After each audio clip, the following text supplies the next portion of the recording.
The views and opinions expressed on From the Mouths of Madness are that of the panel and not of the Geeks Under the Influence Network or their sponsors. Listeners, beware.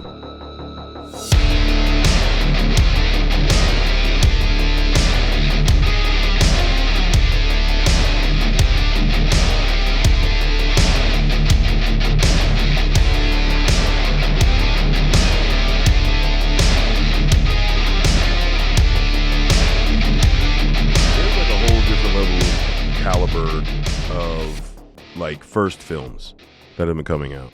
Yeah. Because wasn't this Curry Barker's first film? Yeah. Like, well, besides the ones that he released, I mean, he's had shorts on YouTube. Full length. Yeah. First, this movie's almost 2 hours. Yeah. It's like hour 48 or something like that. What the fuck? And apparently, I read an article earlier today that there's a couple scenes of the violent scenes they had to cut to avoid NC-17 ratings. So he, Curry Barker, alluded to a potential unrated director's cut on the physical release. Oh shit! Like, so apparently when he killed Bear's best friend, Megan Lawless is the actress, when she smashes her head against the steering wheel. Yeah, that apparently was longer and or potentially had something else. I think they might have held on the face longer. Or when you saw the aftermath. Yeah, pulled up to the face. Yeah, but apparently the actual act was long. Like, there were a few things that I guess maybe added 2 or 3 seconds, but it was enough they had to cut to keep NC-17. I gotta give props, man. I mean, we're getting a lot of these directors from YouTube. I mean, Iron Lung. I was gonna say the guys that did Talk to Me. Mm-hmm. The director of Together.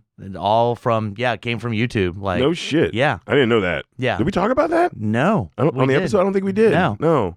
God damn. Dude, that seems so long ago because of all the amount of horror that's come out since Together, dude. Yeah, I know. But it's still such a great film. Yeah. But like, horror is just dominating year after year. And it's all these, again, small, like, indie directors they're bringing up. It's great. Like, yep. And hopefully, a lot of these directors, as they make films and they get more notoriety, they turn into, look at Eggers, man. He did Nosferatu, and now he's doing Werewolf. These are epic, fucking expensive movies. Yeah. Compared to ones he did, his first few, So hopefully we'll see. I don't know what Astor did, whatever. But I always bring up those guys because I think they were like one of the spearheads for this new renaissance of horror that we had when we talked about them in like one of the early episodes. I think for them, it was more of like writing like taking their script, shopping around and getting it. This one is more of like these directors being low budget. I mean, dude, fucking this movie was made for under $1 million. So, I mean, like... And to look as good as it does, and there's definitely some camera tricks going on in Well, this here's movie. the thing. It was already made. It was bought by a studio after it was made. He made it on the dime, and then literally it was bought by Lionsgate or whoever for like $15 million. Oh, that's why they were willing to take a chance on it. They didn't have to invest anything besides buy the thing. That's what I'm saying. Yeah, it was just shopped around at all the festivals. So, Huh. Nice. Yeah, that's really fucking cool. I mean, this is all in-house. This had no studio involvement at all. Fuck yeah, dude. Yeah. That's awesome. Now, see what can get done without the fucking suits. We get good movies. All right. Before we keep digging into this, tonight on the chopping block, we're going to be talking about the 2025 film Obsession. I am Lowdown. F you, Hunter. What's up, you brick to face smashing bitches? Brick to face smashing.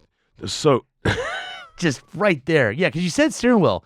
There's something blocking the steering wheel, and that's the brick she's holding as she's slamming her face over and over and over and over and over and over again. Yeah. And it's that, and the streetlights behind her, so all you see is this like black hair shrouding blackness, and you don't see Indy's face, right? What's cool about that is literally this bitch was so low budget. The director had the actress wear a helmet with hair and run up and smash that. It's fake glass, but literally that's not a stunt double. That's her with the helmet with hair in it, slamming her head. Indy? Yes. Slamming her head into the window to break the glass. And through editing and quick cuts, you can't tell. Yeah. That's fucking crazy. Hey, they learned from Halloween where you actually see the wrench come down. Yeah. Yeah, you don't need to see the wrench. But also, that's how low budget this is. Most other movies, you're not getting your main actress to perform that kind of stunt. No. That's awesome. Fuck yeah, dude. Oh, so 2025's Obsession. I say that because this movie premiered at one of the film festivals last year, so people that went to see it and saw it there had to wait a while to talk about it with anybody. Mm-hmm. I always say we should go to film festivals, but that's also going to bother me. You just have to wait to talk about all these films that at least a month or two, there's at least going to be some wait. Yeah. For all the films. And this one definitely had a huge buzz because most people in the horror community that got to go to the festivals, they rate this as one of the top ones. 100%. Like people I follow on, YouTube and Instagram and all that stuff, when they came back from the festival, this was listed as their top or, second or third or not, if not their first or best number one film they saw at the festival. So, yeah, I couldn't imagine sitting on it for this long. Oh, now, didn't Backrooms premiere at festivals too? So I'm curious about that when that comes out. I'm not sure of. I think so, but it was A24 production, so okay. They might have been like, we don't really need to shop it. Because a lot of the movies, some are major studios, but a lot of them are people looking to get picked up by a studio. That's true. That's true. Yeah, so it's just been sitting around. Finally got a release date. Now, like I said, I feel like they did miss an opportunity to do it in February. Yeah. We didn't have a Valentine's Day horror movie this year. There's nothing love interest that got released in February. And the year before we had two. We had Hard Eyes and Companion. But I don't know if you would bring a couple going to see this and he's like, check, because she is so obsessed. Like, they might have couples questioning their relationship. I'm just saying, couples don't have to go see it. I'm just saying a love story-esque horror movie, because Companion is pretty fucked. I mean, like, that's not exactly a date night movie either. Yeah. I mean, Hard Eyes is. That's a day movie. That's a day movie. Because it plays all the tropes. I wouldn't call Companion a date movie. Just like just like this, it's equally fucked up. Instead of a one wish Willow wish, he goes on his tablet and controls her. Yeah. I mean, you know what I mean. So like, I don't know. I just think it would have been cool if it came out. But they're catching that pre-summer blockbuster release buzz, and like you said, apparently it's taking the fuck off in its second week. Yeah. I think the first like real horror movie again. It's made more money its second week than its first week. That's not a thing that fucking happens. Like that's crazy, dude. I mean, it doesn't happen in general, but especially for fucking horror movies. Not for horror movies. I mean, like we talked up last year about Sinners, and like its first week did really well. Terrifier 2 did, didn't it? Or was it Terrifier 3? One of the Terrifiers did. Yeah, but that was. I mean, Terrifier 2 was only in select shows. That's Terrifier 3 because it was only supposed to be like 1 weekend or 2 weekends, and then it got extended through like a month and a half. But even that just didn't have as much of a huge drop. This is one of those where, again, like it almost doubled what it did its first weekend. And it didn't expand. It was in all the theaters. It didn't expand theaters. It just more word of mouth. Full fucking houses is what it was. Yeah, because I would say Sinners last year, first weekend was really strong. And second weekend was just as strong, but it didn't go over what it did the first weekend. I got you. Yeah, I was surprised. My house was pretty packed, and I was like, really? Huh, okay. Yeah. Because it was a later showing on a Thursday. I was like, okay, cool. And yeah, I mean, it was... Yeah, it's always exciting for me when there's word of mouth movies. For all the promotion, for all this, like these are the movies. Like same thing happened with Weapons last year, where it was just word of mouth. Mm-hmm. Where like you can have that opening weekend, but it's those following weekends, and you see it's still a lot of people coming to see it. That you're like, all right, that's good, and that means people are like, this movie's legit. Go check it out. 100%. Go fucking check it out. Now, I mean, I want to say the acting in this film is phenomenal. And I mean, the crown goes to Indy Navarrete. What the fuck she was doing with the body and the camera and whatever camera tricks they did use, but the body movements in that bedroom scene alone when she's watching him sleep. Holy fuck! Even the pause moments, and the movie's not paused, but she's pausing herself when he goes to leave, and she smiles, and she just keeps that smile, and then she pisses herself. Yeah. But I'm just saying that smile is creepy as fuck, and he comes back in, she still has it, covered in all kinds of shit. Yeah. But so, like, did she move? How did she get covered in all that? No, if she would have had to move to get covered in shit. That did kind of confuse me. Am I missing something? I don't know, because it was all on that carpet. So I don't know. But it was on her face. Like, was she rubbing it all over herself? Like, what? Yeah, maybe that's one of the cut scenes. Yeah, maybe that'll be in the director's cut. Oh, that's a good point. Yeah. I didn't think about that. That felt unfinished. What fucked me with that is when he finally comes back home and she's like, "Oh, I look disgusting," and she starts walking away, and the sound Foley is like stick. Yeah. Like that's all kinds. Can you imagine the smell? Oh. Like you open, you're like, ugh. But they like crank that up that you could hear the squish. Yeah. Ugh. Dude. That's one thing this movie utilizes really well is fucking sound. Yeah. Now, it's not the same as Undertone where that's all relying on sound. Just like, name another film where a shower turning off was terrifying. Yeah. Like when he tells her, I think I'm going to go over to da-da-da's house, and she's like, shh, and it just cuts off. You're like, what the fuck, dude? One of the best sound things is at the end of the movie when Dude Man is like, fuck this, I'm getting out. Mm-hmm. And pauses for a moment, but then you hear snap. Mm-hmm. And we, at this point, know it's the fucking Willow. And you have to make it so we as an audience hear that snap, because all of a sudden he's like, all right, let me get out of the bathroom and go see her because I love her. Yeah. Like, Yep. But, that ending, like, it was a brutal, like, okay, now he loves me, but how did he end up killing himself? Oh, he took all the medicine that killed his cat. That's right. He had already taken. He swallowed it. He was about to chicken out. He fucking swallowed. He's like, "Fuck this! I'm dying." Everything's snap! Now I'm gonna go see. That's right. Yeah, because you got to see it twice. I only got to see it the once. Well, that's right. He takes it, and then he's about to fucking make it. He's wait. I don't want to kill myself. Yeah, he's about to throw up. Then he gets distracted by the snap. Yeah. So he just goes out there and dies. Yeah. And then because he's dead, it releases from her, and then she kills herself. And again, can you imagine waking up and everybody that you're friends with is dead in that house? Mm-hmm. You know. Not to mention that one point where she, at night when he goes to leave to meet the friend that gets the head bashed in with the brick, she is able to like break away and say like, "Kill me." Like, kill me. That's the little added thing that I fucking love. Oh, it's so terrifying. There's a Tales of Crypt episode where this dude used voodoo to control this chick to make him fall, and it turns where she gets killed, and now she's a zombie and stuff. But but this one has little small breaks where you can tell the real like one is trapped in there. And I like those again where she's asleep. She's like, "Fucking, she's asleep right now. Kill me, me." You know. So that means you got to think like that means she's in there fully aware and not able to do anything while someone else is basically driving her body. So that means every time they've had sex, she's been aware, and like I mean, it was basically rape. Creepy shit. All right, can we just go ahead? Bear's an asshole. Can we just say Bear's the villain in this film? 100%. He's the fucking villain. You feel He's the piece sad of shit. for him at first. No, and after that, and again, that scene when she's asleep and she's like, "Kill me." And he's like, "Why is it so bad to be in love with me?" That's what he says. Why is it so bad to be in love with me? Or be with me? Why is it so bad to be with me? Yeah. And like, that's his objective. The fuck is wrong with you, dude?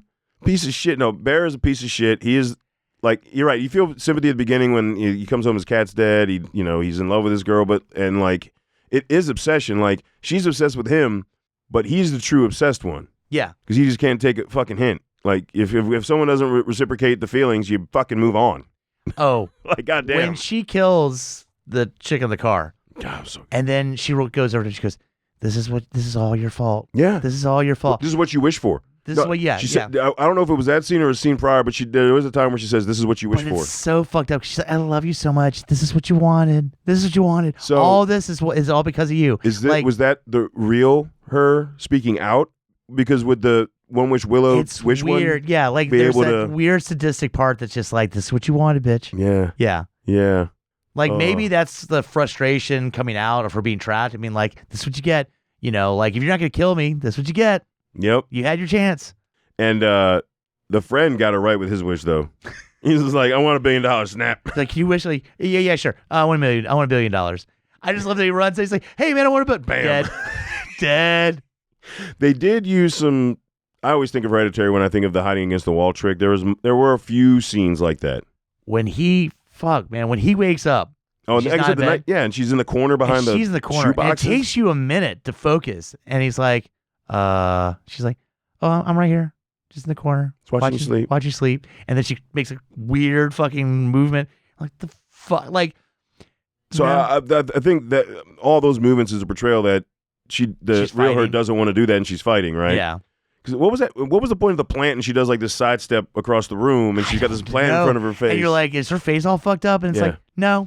So initially, when she does her first scream, when she's still in the corner behind the shoeboxes, and she's like, "Why did you that?" Dude, the voice so loud and it's like nails on a chalkboard. Yeah, sounding. like Indy killed it, dude. Like, and then when she gets in bed, and how the fuck do you sleep after waking up to that?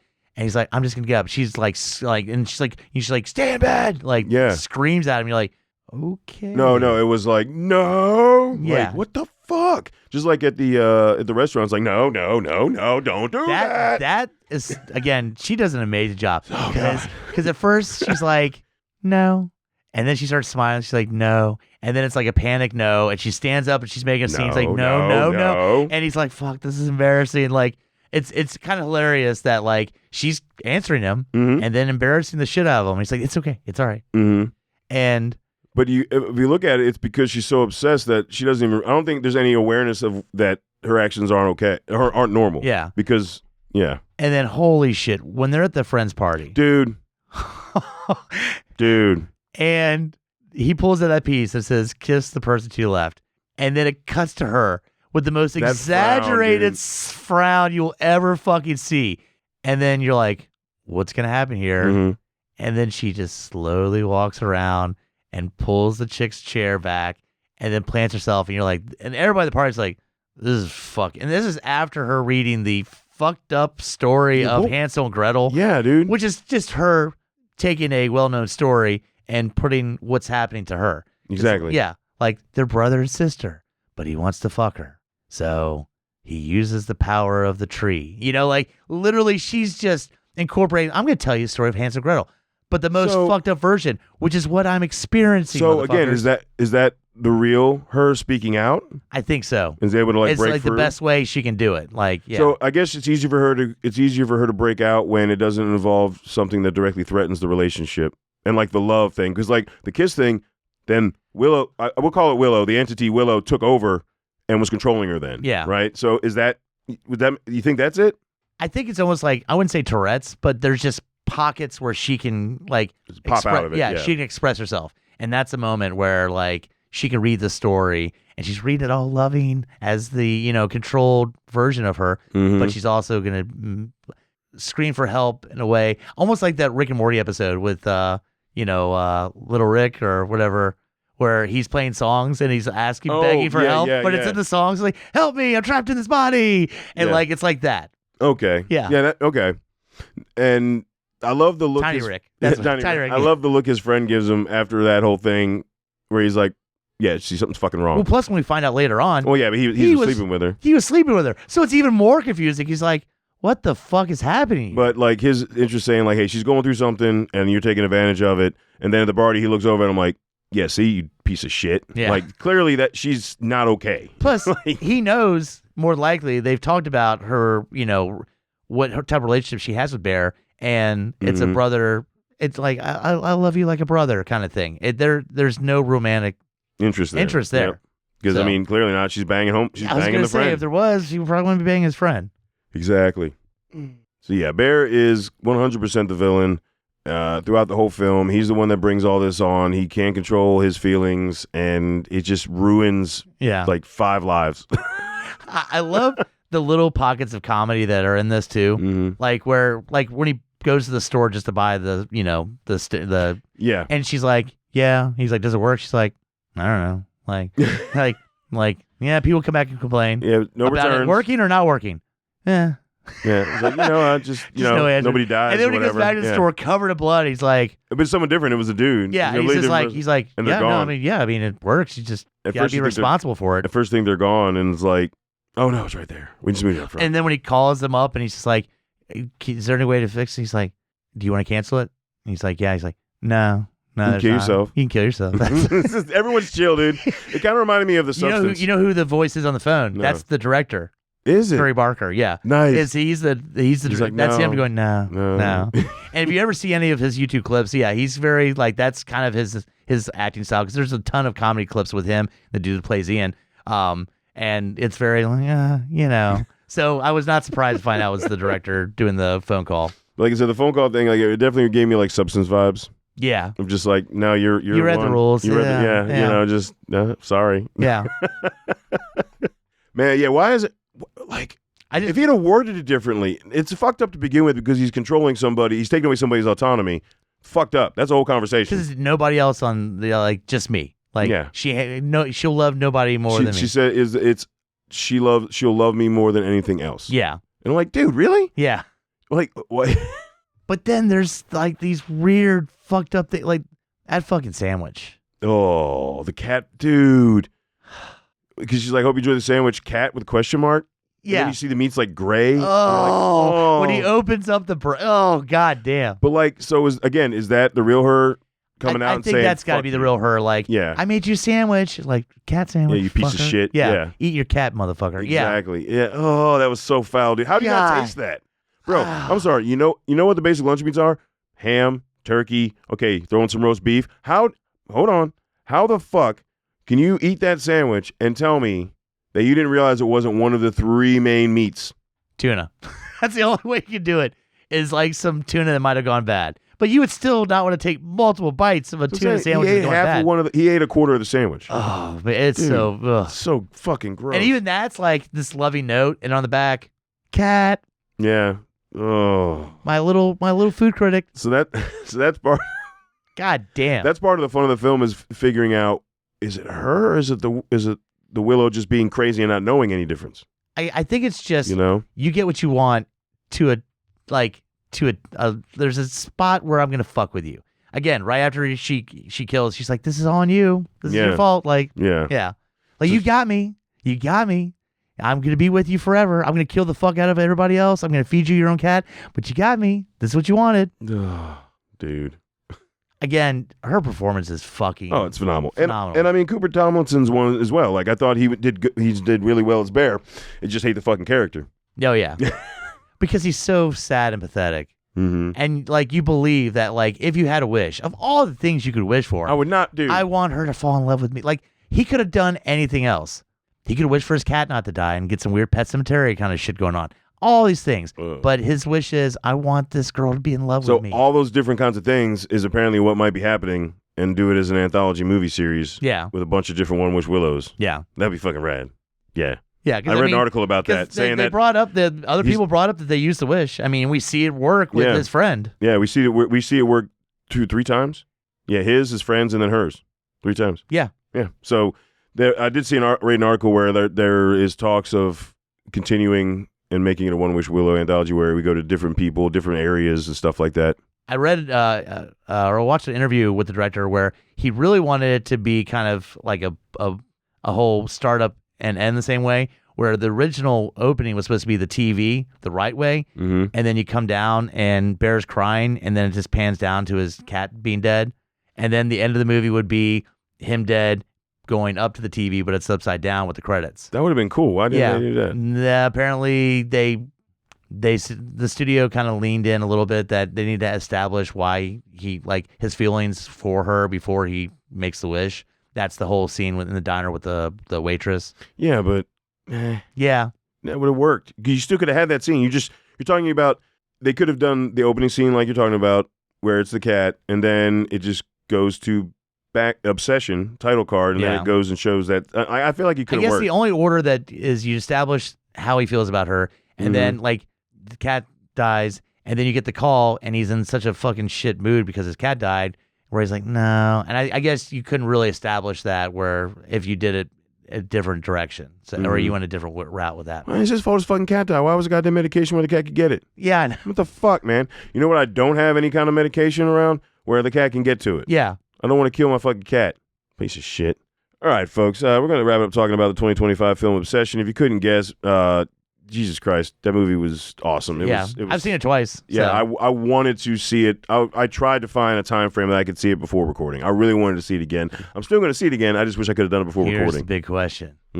Is it Steelbook worthy? Oh, I'd buy the Steelbook of this. All right. Yeah, 100%. That's a top tier level. Dude, then. Right now, this is running. I only seen it once. Now, I'll solidify that more seeing it when I see it a second time before it leaves theaters. This is going to potentially number one film. I'll say for right now, so far for this year, it's my number one. And one of the reasons is because it left such an impression the first time I watched it. Yeah. And that second viewing, I picked up on little clues, but I enjoyed it.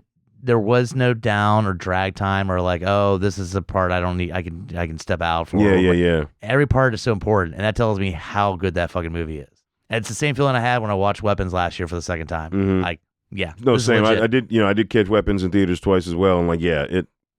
So right now, yeah, this is my top tier one. Yeah, I'm in agreement. Bring on the challenge, dude. We got a lot. We got half a year left. Yeah. So we'll see. Yeah. I mean, there's a lot of stuff. Werewolf comes out in Christmas. Ooh. I'm curious about Resident Evil. Oh yeah, Resident Evil. We'll see. Hit us up at lowdownbrown.gui@gmail.com. Let us know what you think. If you've seen it yet, if you kind of don't want to see it in theaters, go see this movie in theaters. Give it money, please. It deserves. Be part of a record at this point. Like, be part of it. With this budget, it's gonna break. I mean, like, I think right now, Paranormal Activity might hold the record for lowest budget. Like, right. I don't think it'll ever get beat because that literally was like a camcorder. Yeah, but they spent like 500,000 on it.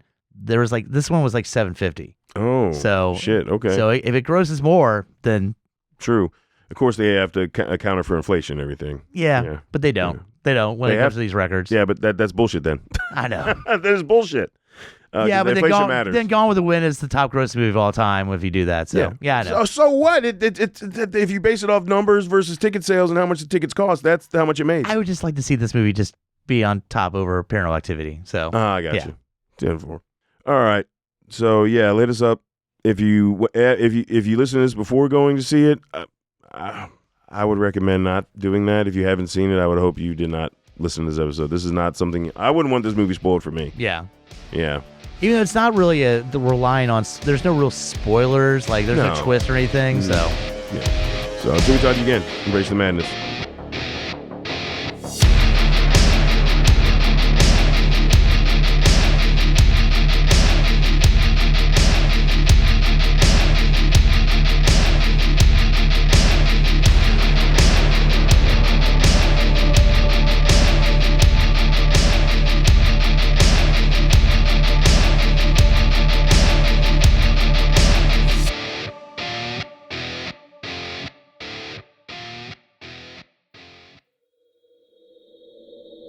Join us at GUIPodcast.com.